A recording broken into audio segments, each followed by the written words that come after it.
You ask Tiger to solve. This deals with linear equations with one unknown. The final result is x equals -20. Let's solve it step by step. Group all constants on the right side of the equation. Add 4 to both sides. Group like terms. Simplify the arithmetic.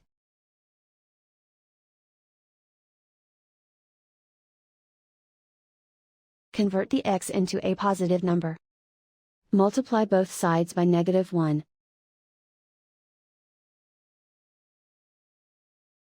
Remove the ones.